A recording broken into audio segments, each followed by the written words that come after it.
ले शरणाचार साचो आरोही आधार सारो स्वार्थियो संसार कोई थारो नहीं है, कोई थारो नहीं है।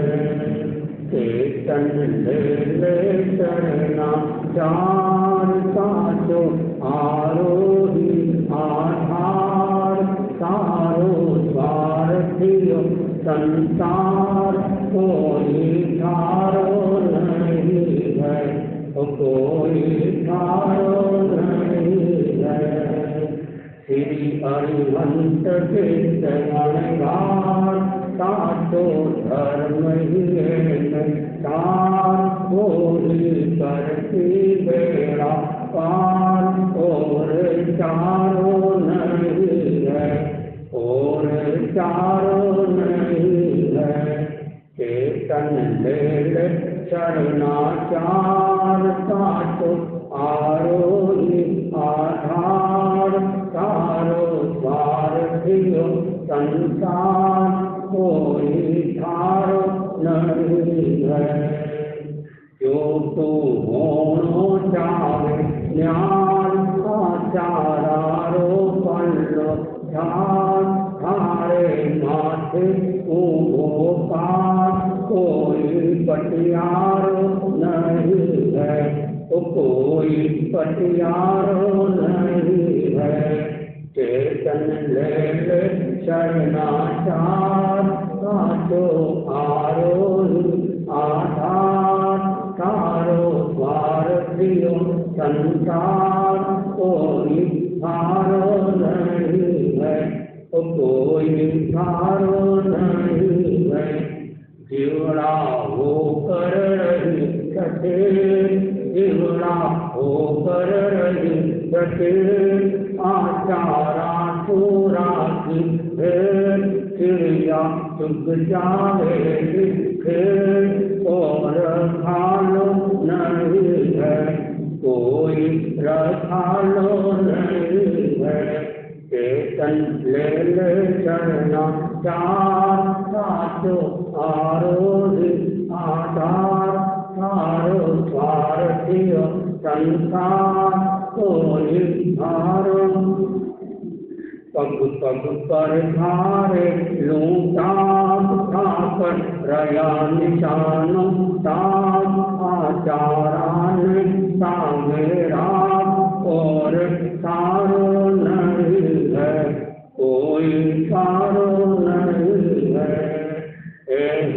अत्राणारा त्राण अप्राणारा प्राण तुलसी करे और कल्याण थारो मारो नहीं है, थारो मारो नहीं है। चेतन ले शरणाचार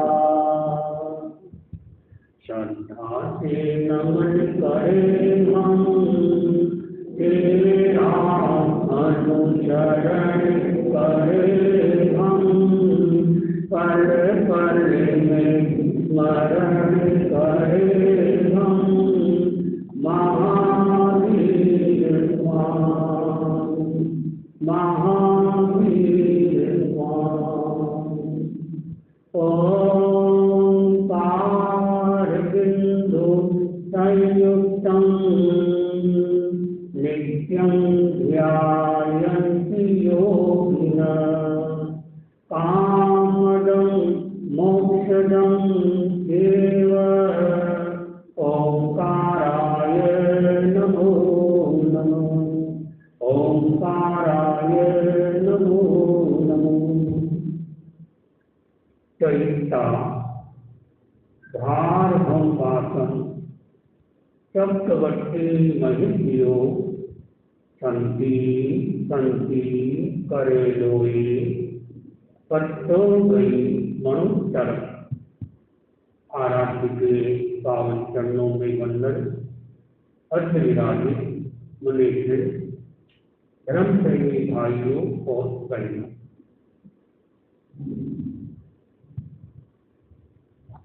शरण में जाना बहुत जरूरी है। जो दूसरों की शरण में जाता है वो दुखी हो जाता है। तो क्या अरिहंत सिद्ध की शरण में जाना दूसरों की शरण में जाना है? नहीं, हम खुद अरिहंत बनने की योग्यता रखते हैं, हम खुद सिद्ध बनने की योग्यता रखते हैं, हम सब मुक्त होने की योग्यता रखते हैं। तो ये चारों तत्व चारों शरण हमारे अंदर है। शरण में जाने का अर्थ है तन्मय हो जाना, तद्रूप हो जाना, अभिन्न हो जाना, भेद को समाप्त कर अभेद में चला जाना। बाहर से लगता है आप अलग है, हम अलग है, लेकिन शुद्ध आत्मा के दृष्टि से कोई भेद नहीं है।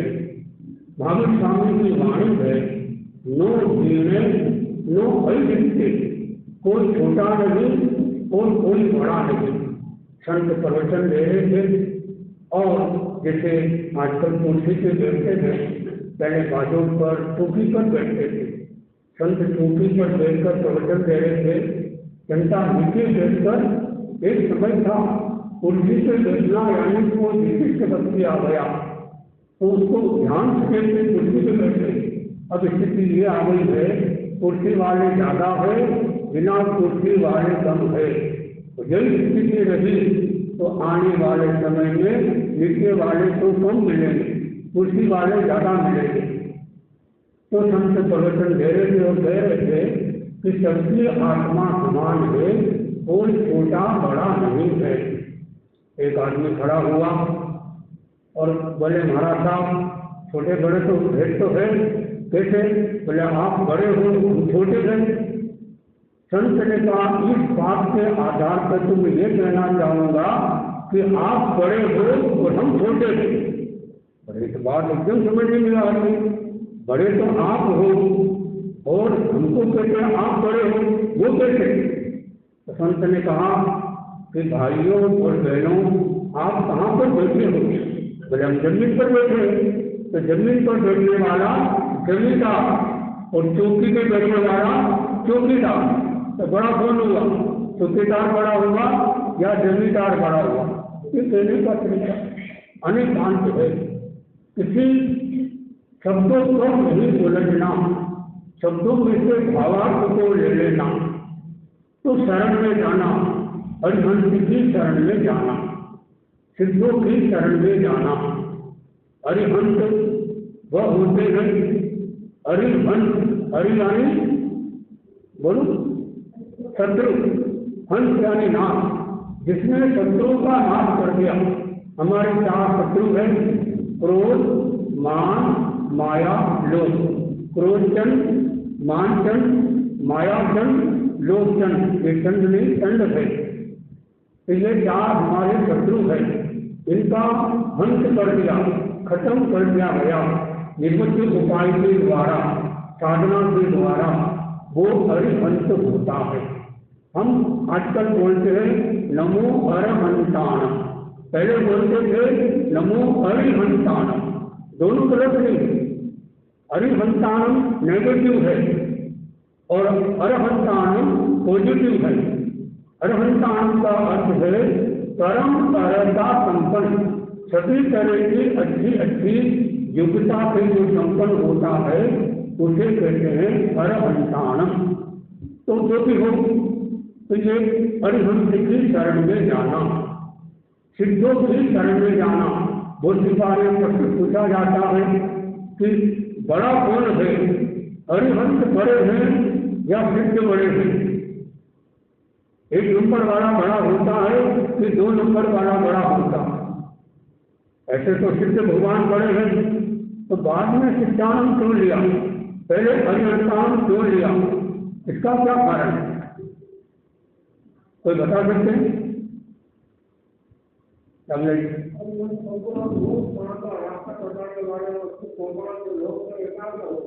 ठीक है, सही जवाब। मतलब बड़ी भी शक्ति से बड़े हैं अरिहंत की सिद्ध कैसे हैं, ये बताने वाले कौन है? ये बताने वाले अरिहंत होते हैं। इस अपेक्षा से गुणों की दृष्टि से देख लिया, अरिहंत के गुण कितने बोलो, याद है? 12 गुण याद है कौन से? अरिहंत के 12 गुण। और सिद्धों के गुण कितने? तो बड़े कौन हुए? ज्यादा गुण वाले बड़े हुए। ये अपेक्षा। और यूं देखा जाए आत्मशुद्धि की दृष्टि से, अध्यात्म की शिखर की दृष्टि से सिद्ध भगवान बड़े हैं। अरिहंत वह होते हैं ऐसे साधु जिन्होंने साधना के द्वारा 4 कर्मों का फल कर दिया और मौजूद होते हैं, वो उपस्थित रहते हैं, जिंदा रहते हैं, वो अरिहंत होते हैं। जो विचरण करते हैं विहरमान कहलाते हैं, उन्हें तीर्थंकर कहते हैं, विहरमान कहते हैं। और सिद्ध जो होते हैं वो भी हमारे सामने नहीं है, लेकिन वो आत्मा की दृष्टि से बहुत बड़े हैं। उनसे बड़ा कोई नहीं, सिद्धों से बड़ा कोई नहीं होता है। प्रश्न पूछा गया, ऐसे कौन से जीव है जो बढ़ते ही रहते हैं? ऐसे कौन से जीव है जो घटते ही रहते हैं? ऐसे कौन से जीव है न घटते हैं न बढ़ते हैं? और ऐसे कौन से जीव है जो किसी दूसरी कैटेगरी में आते हैं, न घटते न बढ़ते? तो पहला प्रश्न है कि ऐसे कौन से जीव है जो बढ़ते ही रहते हैं, कभी कम नहीं होते?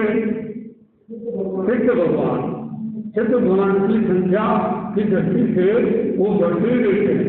एक बार तो सिद्ध बन गया, दोबारा वापस नहीं आएगा संसार, तो वो इस दृष्टि से वो उनकी संख्या बढ़ती है।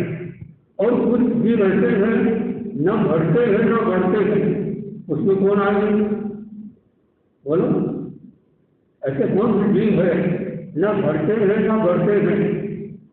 भगवान राशि के जीव, अगर एक जीव भगवान राशि के भगवान राशि से मोक्ष चला गया तो अभगवान राशि से वो आ जाए, संख्या उसके बराबर रहती, न घटती न बढ़ती है। ऐसी चीज व्यवहार राशि के व्यवहार राशि के।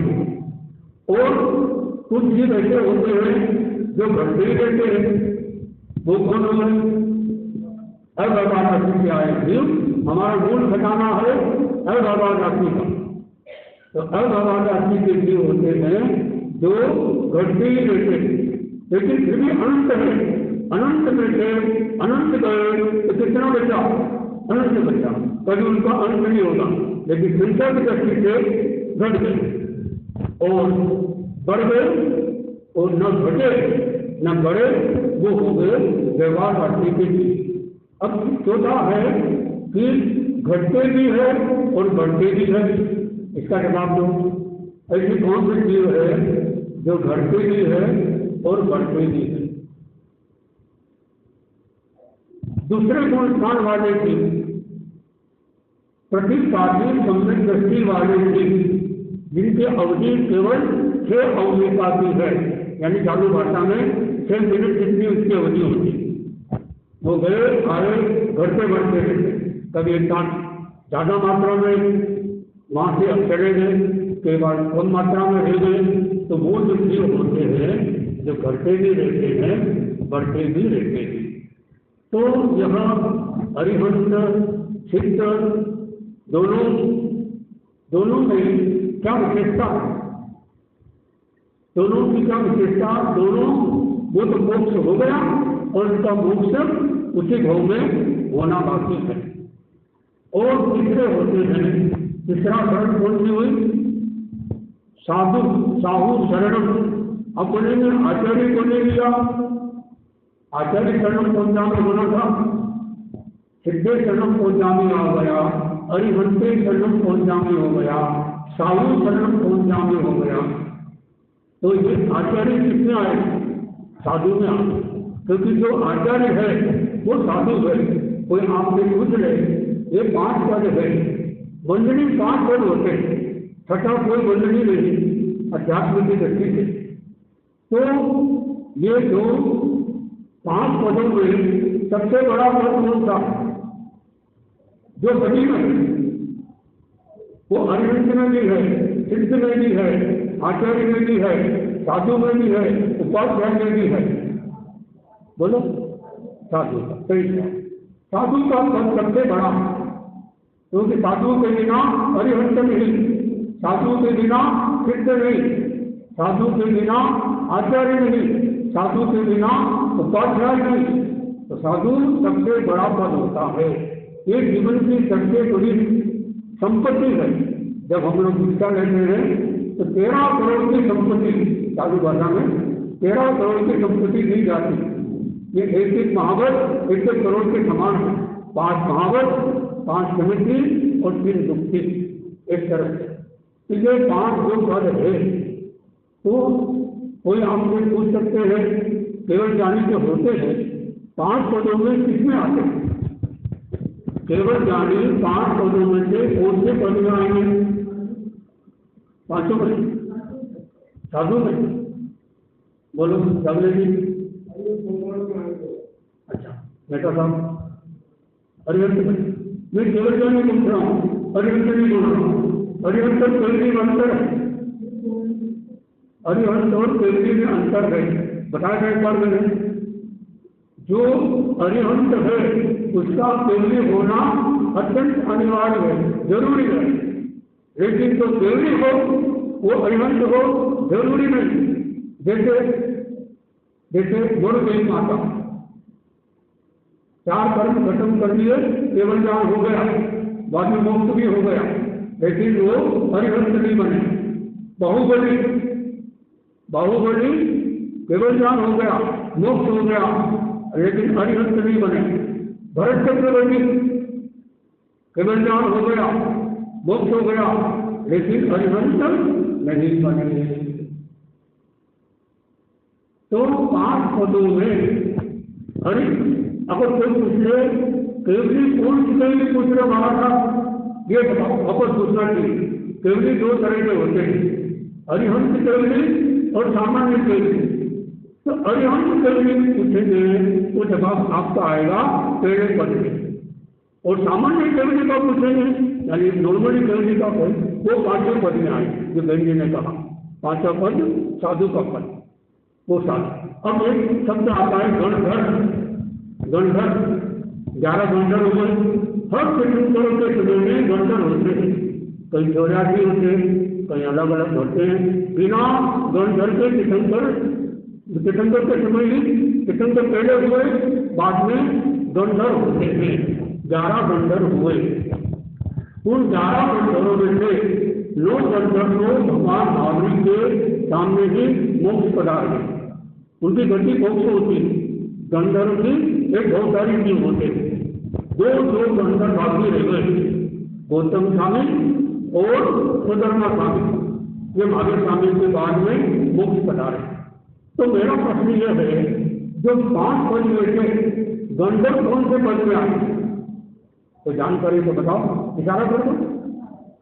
5वें पद का जवाब मिल रहा। 5 के अलावा कोई है? लवलिया साहब, मेहता साहब।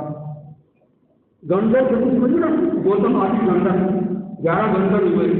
ये 5 पदों में से कौन से पद में आए? मैंने कहा जितने भी साधु साथ में जो भी है सब 5 पद के अंदर आते हैं, 5 पद के बाद कोई नहीं। तो ये गंधर्व जो है वो कौन से पद में आए? क्या उपाध्याय में आएंगे? सिद्ध तो हुए नहीं, उसको तो आएंगे नहीं। अरिहंत भी है नहीं उस समय, अरिहंत बाद में बने नहीं बने। गंधर्व अरिहंत नहीं बनते, गंधर्व जो है अरिहंत नहीं बनते। अरिहंत यानी तीर्थंकर। तो दाता मैंने अध्ययन किया है, आचार्य तुलसी ने अपने गीत में लिखा है, गौतम आदि 11 गंधर्व धर्माचार्य थे। धर्माचार्य यानी तीसरा पद। ये गौतम आदि जो 11 गंधर्व हुए ये तीसरे पद में आते हैं। ऐसा मैंने बड़े आचार्य से महात्मा से सुना और भी संतों से सुना, और ये आधार बताया कि गीत में भी आचार्य तुलसी ने तीसरे पद में दिया है। किसको? गणधर। तो गणधर यानी एक प्रकार से आचार्य, गण को धारण करते गणधर। अब वो महावीर स्वामी मौजूद थे, इसलिए आचार्य नहीं होते, इसलिए उनको सुंदर कहा गया। इसलिए महावीर स्वामी के निर्माण के बाद गौतम स्वामी बड़े थे, लेकिन उनको पहला आचार्य नहीं बनाया, पहला पंडित नहीं बनाया। जैन शासन की और सरकारी काल की परंपरा में पट्टाजों में पहले पंडित कौन? सुधर्मा स्वामी। सुधर स्वामी ऐसे आचार्य हुए जो 5वें गंधर्वी थे और पहले पंडित भी थे। अब प्रश्न मेरा यह है कि गौतम स्वामी बड़े थे और सुधर्मा स्वामी छोटे थे, तो सुधर्मा स्वामी को आचार्य बनाया, गौतम स्वामी को आचार्य क्यों नहीं बनाया? हाँ, आचार्य तो केवल ज्ञान हो सकता है, लेकिन केवल ज्ञानी आचार्य नहीं बन सकते। ये बहुत देरी बात है। फिर बोलूं, आज केवल ज्ञानी आचार्य नहीं बनते, आचार्य तो केवल ज्ञान हो सकता है। हुआ जैसे सुधर्मा स्वामी, ये अकेले आचार्य, ये जैन शासन की परंपरा के तो उसने पहले आचार्य कौन? इस अवसरपुरी काल के तो पहले आचार्य सुधर्मा स्वामी। भगवान महावीर के निर्माण के बाद ये बहुत बार प्रश्न आता है कि पांचवें आर्य में मोक्ष नहीं होता, क्या पांचवें आर्य में मोक्ष नहीं होता?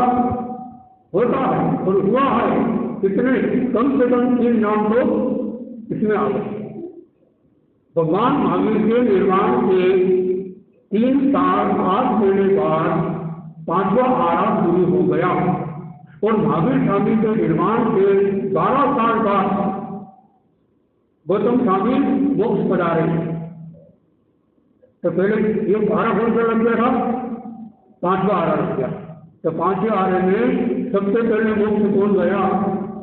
चौथे आरे में कौन गया? तीसरे आरे में कौन गया? तीसरे आरे में कोई पूछ ले तो माता मोरू देवी सबसे पहले मोक्ष जाने वाली महिला।